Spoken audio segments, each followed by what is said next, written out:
노무현 전 대통령의 죽음을 거론하며 정치 보복 운운한 것에 대해서 문재인 대통령이 분노를 금할 수가 없다는 입장을 밝혔습니다. 혼란스러운 정치권 상황, 정치 고수의 시원하고 명쾌한 사이다 같은 일침을 들어보는 시간 마련했습니다. 저희가 고수 사이다라고 이름을 붙여봤는데요. 고수 사이다라는 이름에 그야말로 잘 어울리는 분이시죠. 오선 국회의원 지내셨고 90년대 정치권에서 신드롬을 일으켰던 대세론의 원조 박찬종 변호사 전화로 연결해서 정치권의 현안들 짚어보겠습니다. 자, 박찬종 변호사님 안녕하십니까? 네, 안녕하십니까? 이명박 전 대통령이 검찰 수사를 노무현 전 대통령 죽음에 대한 정치 보복이라고 했죠. 이에 문재인 대통령이 분노를 금할 수 없다는 입장을 전했는데 어떻게 보셨어요? 한 정권이 끝나고 나면 그 다음 정권이 그 앞에 정권의 합리적 의심이 드는 부정부패 사건에 대해서는 그 조사를 해야 됩니다. 저는 박근혜 정권 출범 초기에 이명박 정권에서 여러 가지로 문제되고 있었던 사자방, 4대강 사건, 자원 외교, 그다음에 방산업체의 여러 부정 비리에 대해서 합리적 의심이 있는 것들은 반드시 조사를 해야 된다. 이건 필리핀에서 하는 방식인데 이 아퀴노 대통령이 취임했을 때 그 앞에 정권 아로요 여자 대통령 아래서의 부정 비리를 캐가지고 그 아로요 전 대통령 구속을 했습니다. 그다음에 아퀴노 대통령이 끝나고 지금 두테르테 대통령도 같은 그런 절차를 밟고 있어요. 그 정권 교체라고 하는 것은 동서고금을 막론하고 동양서양 옛날이나 지금이나 어떤 나라에서나 간에 특히 우리나라 경우 같은 경우는 자리와 돈이 이동하는 것을 말합니다. 자리.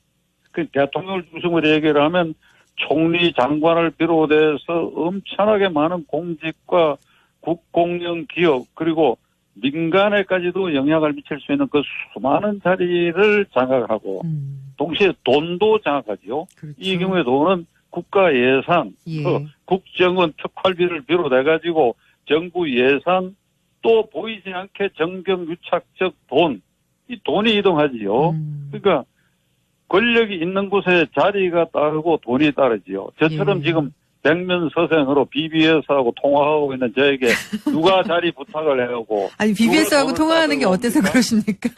누가 돈을 싸들고 옵니까? 저한테? 그러니까 실세들에게 그게 다 몰리죠. 그럼 거기에 틀림없이 이 부패적 요소, 불법적 요소가 반드시 꼬인다. 이런 전제에서 봤을 때 이명박 대통령에 대해서는 상당히 말썽이 많은 사람이야. 이 양반에 대해서는. 그러니까 여러 시민단체에서도 뭐 고소고발이 있고 이러니까 검찰이 수사 안 할 수 없고 검찰은 이렇습니다. 일단 수사에 착수하면 가령 청와대에서 착수 전에 하지 말라고 하지 않은 이상 착수를 하고 나면 이 움직이는 생물체처럼 계속 여기 대해서 삐져나오는 거 그걸 지금 문재인 대통령이 어떻게 제동을 걸 수 있겠어요. 그러니까 이것을 정치 보복이다 이렇게 보기에는 어려운 점이 있고 다만 이런 건 있을 겁니다. 이 정권 출범하고서부터 뭐 내 기억으로는 그 추미애 대표를 비롯해서 실세 민주당의 실세 의원들이 MB에는 반드시 감옥에 간다. 반드시 검찰청 포토라인에 선다. 뭐 1월 초에는 뭐 구속될 수 있다. 이걸 계속 얘기를 해왔기 때문에 이것이 일부에서는 이 정치 보복적 요소로 진행되는 거 아닌가 하는 감을 불러일으켰고 그러니까 이명박 대통령 전 대통령 입장에서는 뭐 그렇게 볼멘 소리라도 그렇게 얘기할 수밖에 없는 처지에 몰려 있지요. 어쩔 수 없는 일이죠. 문재인 대통령이 그 이전 대통령의 입장 표명에 대응해서 이렇게 분노를 쏟아낸 것은 적절했다고 보십니까? 적절하지 않습니다. 그 점은 나는 문재인 대통령이 그 분노를 조절할 필요가 있었다. 왜 그런가 하면 국가 원수인 대통령은 국민 통합을 상징이고 실천해야 되는데 자신을 향해서 자기 정권을 향해서 국내에서 아무리 언짢은 얘기가 있다 하더라도 그냥 환한 표정으로 아주 극단적 용어로 나는 분노한다 이러면 안 되죠. 대외 관계, 우리하고 적대하고 있는 관계 이런 요소들에 대해서 국가와 국민을 대표해서 분노한다 하는 것은 그건 100번이고 1000번이고 그래야 되겠지만은 네. 나는 이 경우에 문재인 대통령이 소위 부답의 태도를 보인 것이 오히려 이 이명박 대통령을 옹호하는 세력이 분명히 있으니까 네. 그들에게 정치 보복이다라고 하는 그 주장을 오히려 희석시킬 수 있었다고 봅니다. 소위 부답. 청와대는 뭐 이명박 대통령 그렇게 얘기하나 검찰은 검찰이 알아서 하는 것이고 예. 뭐 그렇다. 그러니까 오히려 검찰이 어긋나지 않도록 우리는 잘 살피고 있다라든지 이런 정도로 얘기를 했어야지 예. 나는 분노한다. 이건 대단히 잘못 선택된 단어고 또 하나는 청와대 대변인을 통해서 대통령 심경을 발표한 거 이거 대단히 잘못한 일이라고 저는 생각합니다. 예. 문재인 대통령 후보 시절부터 주요 현안이 있을 때는 국민과 늘 소통하고 기자회견도 수시로 하겠다고 했는데 네. 지금 기자회견 아주 취임 초에 총리 장관 제청 임명할 때 한 번 한 거 그리고 이 국민과의 대화에 한 번 한 거 그리고 이 연두회견 3번밖에 안 했어요. 예. 그러면 이 초심에 돌아가서 공약을 제대로 안 지키고 있어요. 이 문제만은 말이죠. 이명박 전 대통령이 정치 보복을 주장하고 이 사안이야말로 춘추간의 대통령이 요 하나의 사안을 두고 기자회견을 할 필요가 있다 저는 생각합니다. 예. 나와서 이런 얘기가 있는데 전후 사정이 이러하다. 이러면 이제 젊은 기자들이 질문을 계속할 거 아닙니까? 예, 예. 그게 대통령이 답변할 수 있어야지요. 그게 웃는 낯으로, 그러니까 평상심으로 나는 분노하다라는 이런 말 할 필요 없이 그렇게 해서 전 정권에 대한 수사가 정치 보복이 아니라고 하는 것을 그렇게 해서 표명을 해야지요. 예. 그러니까 대통령은 장막 뒤에 서서 대변인 시켜서 나는 분노한다 이러니까 이게 이명박 전 대통령 측에서 계속해서 정치 보복이다. 그러면 우리는 그 아파트 정권, 노무현 정권, 네. 문재인 대통령이 비서실장 민정수석을 했던 그 노무현 정권 돼서 우리도 아는 게 있는데 그럼 전쟁을 하단 말이냐. 이런 말이 왜 생기는가 하면 이 대응을 잘못해서 그렇다고 저는 생각합니다. 그렇군요. 이명박 전 대통령은 그러면 왜 노무현 전 대통령의 죽음을 거론하면서 이 시점에서 입장 표명을 했을까요? 저는 이게 떳떳지 못한 태도라고 생각합니다. 이명박 전 대통령 경우에. 예. 왜 그런가 하면 하늘을 우러러 한 점 부끄러움이 없다고 한다면 그런 궁색한 말을 할 필요가 있습니까? 내가 전혀 아무런 관계가 없다. 명경지수처럼 내가 아주 깨끗하다. 이러면 무엇 때문에 궁색한 얘기를 합니까? 예. 기자회견 할 필요도 없지요. 예. 웃고 말아야지요. 그런데도 자꾸 이런 풍설이 나들고 하면 그때 나서서 그럼 내가 지금 검찰에 가겠다. 가서 조사를 받겠다. 아주 이래버려야지요. 그게. 예. 그러니까 하늘을 우러러 한 점 부끄러움이 없다라고 말하기 어렵다고 하는 것을 본인 스스로도 이걸 자인하고 있다고 저는 생각합니다. 그러니까 나를 조사해라. 나를 그러니까 검찰 조사를 받겠다는 식의 뉘앙스의 얘기를 하기는 했죠. 근데 이제 검찰이 이 청와대에 하명 수사를 하고 있다는 인식을 심어주려는 의도다. 거기에 청와대가 말려들 수 있다. 이런 우려가 있거든요. 변호사님께서도 그렇게 보십니까? 지금 제가 말씀드린 것처럼 아무런 잘못이 없고 네. 하늘을 우러러 정말 부끄러움이 없다고 한다면 가만히 있어도 되는 일이죠. 그러면 검찰이 수사하다가 뭘 알아보다가 그냥 제 풀에 칼을 내려놓고 말 일이고 예. 그러니까 그런 상황에서 청와대도 뭐 분노한다라든지 이런 말 할 여지도 없이 그냥 만들어져 버리겠죠. 시간만 가버리면. 예. 그렇지 않으니까 뭔가 본인이 뭔가에 지금 쫓기고 있는 게 분명한 것 같아요. 뭔가에 쫓기고 있는 것이다. 있다. 쫓기고 있었기 때문에 예. 특활비가 됐건 뭐가 된건 본인이 뭔가 쫓기고 있는 그 심정을 그렇게 나타냈다고 저는 생각합니다. 그러니까 일각에서는 뭐 김희중 부속실장이 입을 열기 시작했기 때문에 이렇게 입장 표명을 한 것이다라는 분석도 있는데요. 또 한쪽에서는 이 보수 결집하려는 거다. 뭐 이런 얘기도 있는데 실제로 보수 결집의 효과가 있다고 보십니까? 보수 단체가 어떻게 해요? 보수 결집의 효과가 있다고 보십니까? 글쎄, 저는 의문입니다. 예, 그건 의문입니다. 왜 그런가 하면, 예. 이 잘못이 있고 부패 요소가 있는 것은 어떤 정권 아래서라도 그건 조사를 해야 되기 때문에 그거로 네. 인해서 그 지지 세력이 몰린다라든지 저는 그렇게는 생각지 않습니다. 그게. 예. 이명박 전 대통령 측에서는 이 쏟아지고 있는 측근들의 뭐 진술이라든지 정황이 사실이 아니고 검찰이 증거 확보에 자신이 없기 때문에 언론 플레이를 하는 거다라는 입장인데 어떻게 보십니까? 그것은 저도 이제 이 언론 보도만 보고 있고 그다음에 법조인으로서 제 짐작도 있는데 제 짐작을 함부로 얘기할 수는 없고 예. 이 특활비와 관계해서 그 측근들이 구속된 데는 상당한 이유가 있으리라. 저 생각입니다. 예. 제가 변호인도 아니고 그 수사 당사자도 아닌데 법조인 한 사람으로서 느낌으로는 그러니까 이건 더 지켜봐야 되고 문제는 말이죠. 예. 이 국정원 특활비가 박근혜 대통령, 이명박 대통령에까지 이제 확대해서 문제되고 있는데 박근혜 대통령 측과 이명박 대통령 측이 주장하는 것처럼 그 앞에 예. 노무현, 김대중 대통령 때는 특활비가 문제가 없느냐.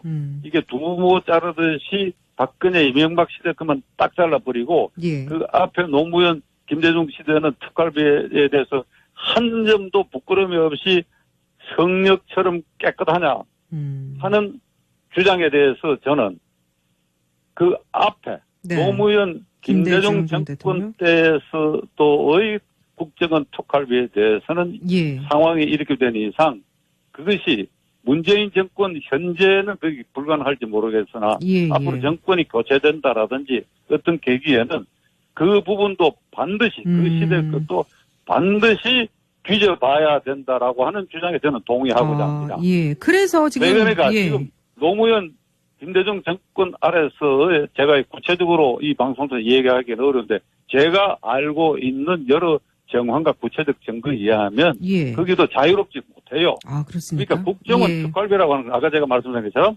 정권이 교체되면 자리와 돈이 이동하는데 국정원 특활비처럼 청와대나 권력 실세 입장에서 가장 매력적인 부분이 어디 있습니까, 그거는? 예. 그래서 영수증도 없고 그 누군가가 그 정권이 진행되는 동안 또는 끝나고 나서도 구체적으로 발설하지 않으면 잘 드러나기 어려운 부분이니까 네. 이건 안심하고 마음먹기에 따라서는 유용되고 갈라설 수 있는 이게 금맥과 같은 것이다. 이게. 예. 그래서 그러니까 이명박 전 대통령 측에서 이게 정치보복이라는 주장을 펴는 거죠. 왜 노무현, 김대중 전 대통령은 안 하냐? 그러니까 정치보복 아니냐? 이렇게 펼 수 있는 거죠. 그러니까 그 부분에 대해서 이 문재인 정권은 지금 이제 끝나봐야 되겠죠. 그러니까 이 정권 아래서 지금 그 주장한다고 해갖고 이 정권이 그러면 노무현, 김대중 정권 걸 열어볼 수 있겠습니까? 못 열어보지요. 예. 그러니까 정치 보복이라는 그런 측면이 아니고 국정원 특활비는 역대 정권에서 계속해서 무슨 청와대의 입질에 늘 그 대상이었다라고 하는 합리적 의심이 충분히 있는 사안이니까 예. 그것도 이 정권 끝나고 또는 어떤 결정적 사태가 오면 뒤져봐야 되겠죠. 예. 그러니까 이명박 전 대통령의 입장 발표 이후에 측근들이 이제 언론을 통해서 이렇게 되면 전쟁이다라면서 이제 무언가를 터뜨릴 것 같은 예고를 하고 있습니다. MB 측이 갖고 있는 어떤 그 비장의 카드, 지금 말씀하신 노무현, 김대중 전 대통령의 특활비 부분일 것이냐, 아니면 또 다른 무엇인가가 있을 것이냐, 뭐가 있을까요? 있다면 터뜨려야죠. 예. 뭘 망설입니까? 있다면 터뜨려야죠. 우리나라가 정경유착적 부정부패를 척결하려고 그러면 한 번은 힘들고 어려운 고비를 넘겨야 돼요. 네. 그래서 저는 박근혜 정권 들어섰을 때 앞에 이명박 정권의 부정비리의 리스트를 만들어 철저히 뒤져라고 했는데 네. 만일 이명박 정권 아래서 취합되어 있던 그 앞에 정권에 문제가 있다고 그러면 지금 터뜨려야죠. 왜 망설입니까? 예. 안 그러고 엄포만 놓으면 안 되죠. 터뜨려야 된다고 저는 생각합니다.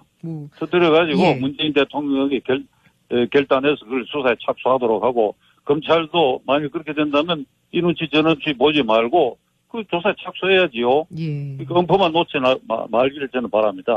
어떻게 보십니까? 이명박 전 대통령 결국 검찰 포토라인에 서게 될까요? 앞으로 구속, 재판, 기소 이런 거 어떻게 전망하세요? 하여간 그 이명박 전 대통령에게는 만만치 않은 불행한 사태가 올 가능성은 충분히 있다. 저는 이렇게 생각합니다. 예. 근데 그걸 내가 단정적으로 포토라인에 언제 선다 이렇게 말할 수는 지금 없지요. 사실 이제 오늘 변호사님께서 자유한국당 특히 이제 홍준표 대표에 대해서 일침을 주신다고 해서 모셨잖아요. 예. 홍 대표에게 하고 싶은 말씀이 있으시다면서요. 홍준표 대표는 지금 제1야당 의석이 100석이 넘는 개헌 저지선을 돌파하는 100석이 넘는 의석을 가진 당의 대표고 자유한국당은 원내 제1당인데 예. 지금 문재인 정권 9개월을 지내는 사이에 만기 청남 현상이 두드러져 버렸어요. 만기 칠남이 아니고 만기 청남.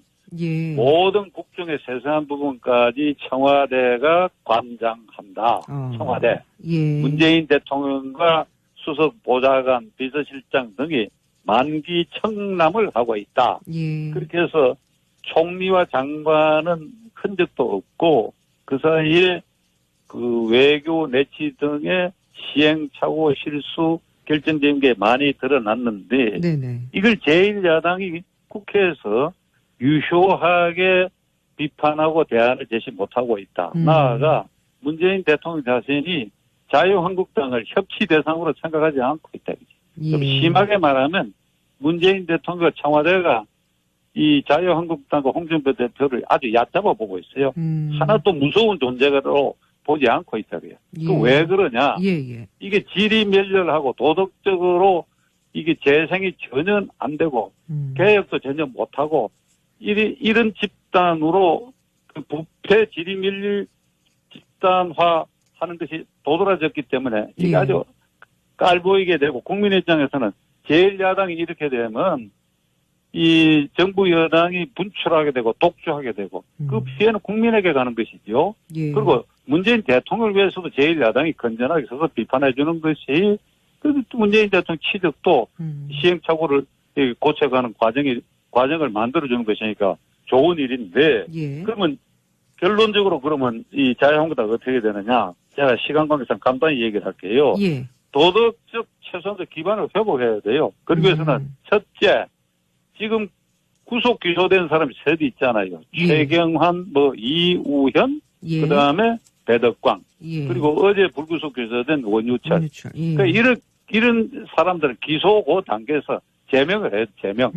제명하고 그 사람들이 유죄 확정 판결로 보궐선거가 있게 되면 거기에는 자유한국당 후보를 내지 않겠다 선언을 해라. 예. 그 다음에 신박 고위무사들이 오늘 이 탄핵 사태까지 이루고 이 지경까지 만들어 놔버렸는데 그러니까 이런 얘기를 해요.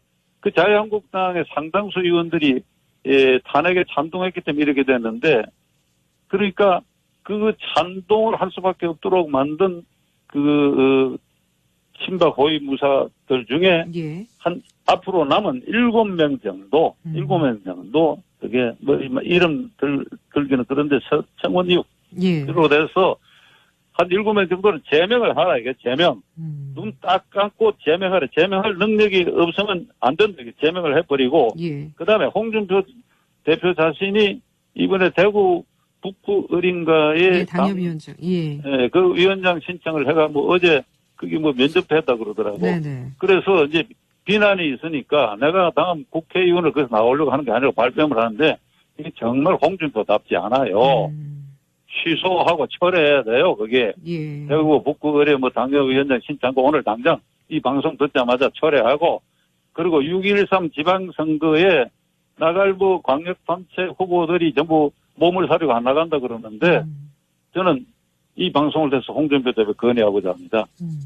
서울시장 아니면 수도권의 보궐선거 국회의원 선거에 나가라. 이왕이면 서울시장 후보에 도전하라.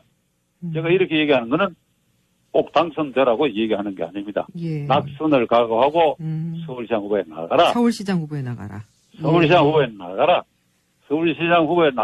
서울시장 후보나 수도권의 노원을이나 뭐 송파에 있는 국회의원 선거에 나가든지 이왕이면 서울시장에 나가라. 예. 그렇게 해서 자유한국당이 최소한의 도덕성을 회복하고 웰진 정당이 아니고 희생하는 정당이고 국민을 두려워하고 반성하고 하는 흔적을 남겨라. 예. 그런 연후에 다른 정당과의 통합을 주장을 해라. 최소한으로 그런 조치를 해야 예. 자유한국당을 예. 이 중간에 있는 문재인 정권을 반대하는 국민의 숫자가 나는 아직도 많다고 생각합니다. 예. 그들이 주목할 수 있는 당이 제1야당이 돼야 되는데 그렇지 못하니까 지금 제가 말씀드린 이런 정도로라도 한번 해봐라. 예. 해봐라. 알겠습니다. 그 지난번에 신년 인터뷰 우리 변호사님하고 했는데 그때 이제 그 굉장히 이슈가 돼서 뭐 유튜브에 올린 첫날 뭐 50만 뷰를 기록하고 해서 이제 다시 한번 출연을 좀 요청을 직접 해주셨잖아요. 또 그동안 네. 이제 자유한국당에 대해서 하시고 싶으신 말들 오늘 시원하게 다 해주신 것 같습니다. 오늘 여기까지 말씀 듣겠습니다.